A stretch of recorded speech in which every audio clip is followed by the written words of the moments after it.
अरे चंगू, फिर गिर गया? उठ जल्दी, नमक खराब हो जाएगा। अरे जल्दी उठ। चंगू आराम से पानी में बैठा रहा। नमक पानी में घुलने लगा। चंगू, अरे जल्दी उठ।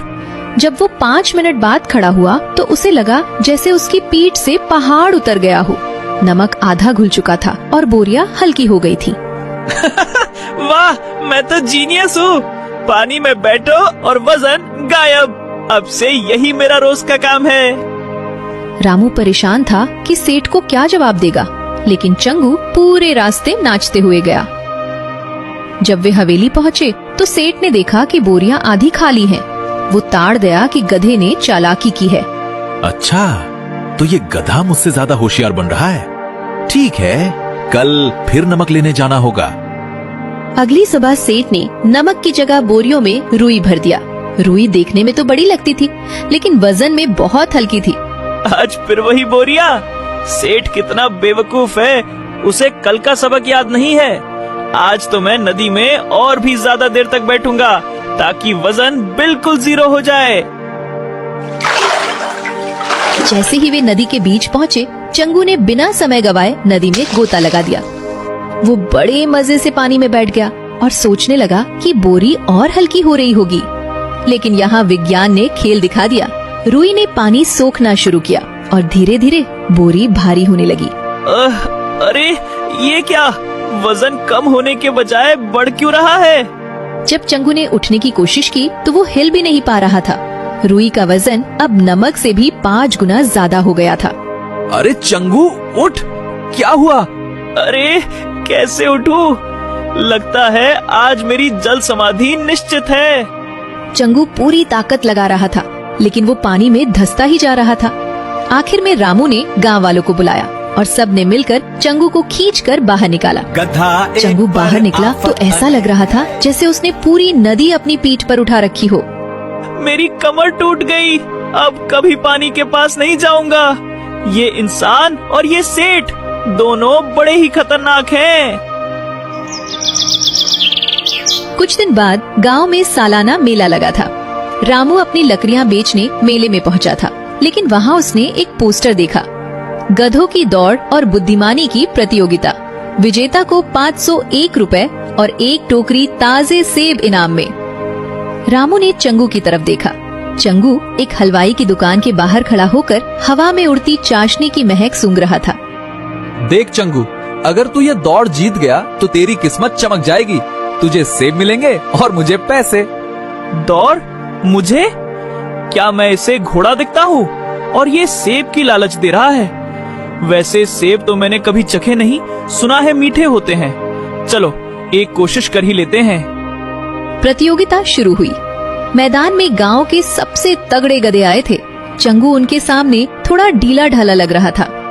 ये कोई साधारण दौड़ नहीं है। गधों को अपने मालिक के साथ दौड़ना है और रास्ते में भूल भुलैया पार करनी है। सभी गधे लाइन में खड़े हो गए और सीटी बजी। सब गधे दौड़ पड़े। चंगू ने सोचा कि दौड़ने में बहुत मेहनत है, क्यों ना कोई शॉर्टकट ढूंढा जाए। वो दौड़ने के बजाय धीरे धीरे चलने लगा। बाकी गधे तेज भागने के चक्कर में भूल भुलैया की झाड़ियों में फंस गए। अरे चंगू, भाग भाई, सब आगे निकल गए। चंगू ने देखा कि पास ही एक झाड़ियों के बीच से पगडंडी रास्ता निकल रहा है। उसने पगडंडी का रास्ता पकड़ लिया और झाड़ियों के बीच से घुसकर सीधे फिनिश लाइन के पास पहुंच गया।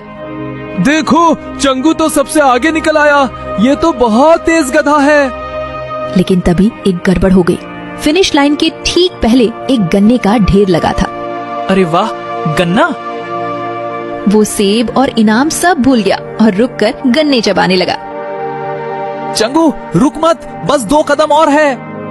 इनाम तो बाद में भी मिल जाएगा, पर ये गन्ने अभी ताजे हैं। गधा एक पर आफत। पीछे से दूसरे गधे पास आने लगे। देख, अगर तू अभी नहीं चला तो वो देख, पीछे शेर आ रहा है। शेर का नाम सुनते ही चंगू की सिट्टी पिट्टी गुम हो गई। उसने गन्ने छोड़े और ऐसी छलांग लगाई कि सीधे फिनिश लाइन के पार जाकर गिरा। चंगू जीत गया। उसे सेबों की टोकरी मिली। वो बड़े गर्व से अपनी गर्दन ऊंची करके खड़ा हो गया, जैसे उसने कोई बहुत बड़ा युद्ध जीत लिया हो। तभी वहाँ एक मदारी आया। उसने देखा कि चंगू काफी चर्चा में है। रामू भाई, ये गधा तो बड़ा होनहार है, क्या तुम इसे मेरे सर्कस के लिए दोगे? मैं इसे दुनिया घुमाऊंगा। चंगू ने जब दुनिया घूमने की बात सुनी तो उसकी आंखों में चमक आ गई। अरे वाह, इससे अच्छा मौका और नहीं मिल सकता।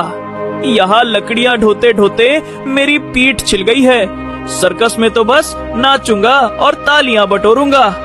नहीं भाई, चंगू मेरा दोस्त है, मैं इसे किसी को नहीं दूंगा। लेकिन चंगू ने ड्रामा शुरू कर दिया। उसने रामू के पास से जाकर मदारी की तरफ खड़ा हो गया। लगता है चंगू अब मेरे साथ खुश नहीं है। ठीक है, अगर ये जाना चाहता है तो ले जाओ। मदारी चंगू को ले गया। पहले 2 दिन तो चंगू को खूब खिलाया गया, लेकिन तीसरे दिन से असली काम शुरू हुआ। उसे एक छोटे से ड्रम पर खड़े होकर संतुलन बनाना था। चल चंगू, नाच। चंगू ने कोशिश की, लेकिन वो धड़ाम से नीचे गिर गया। मदारी ने उसे छड़ी दिखाई। चंगू को अब रामू की याद आने लगी। रामू उसे डांटता जरूर था, लेकिन कभी मारता नहीं था। वहाँ उसे दिन भर प्रैक्टिस करनी पड़ती और रात को ठंडे फर्श पर सोना पड़ता। अरे बाप रे, ये सर्कस है या जेल? यहाँ तो गन्ने का एक टुकड़ा भी नसीब नहीं। रामू भाई, कहाँ हो तुम? मुझे बचा लो। एक रात चंगू ने देखा कि मदारी सो रहा है। उसने अपने दांतों से रस्सी काटने की कोशिश की। रस्सी मजबूत थी, लेकिन चंगू ने हार नहीं मानी।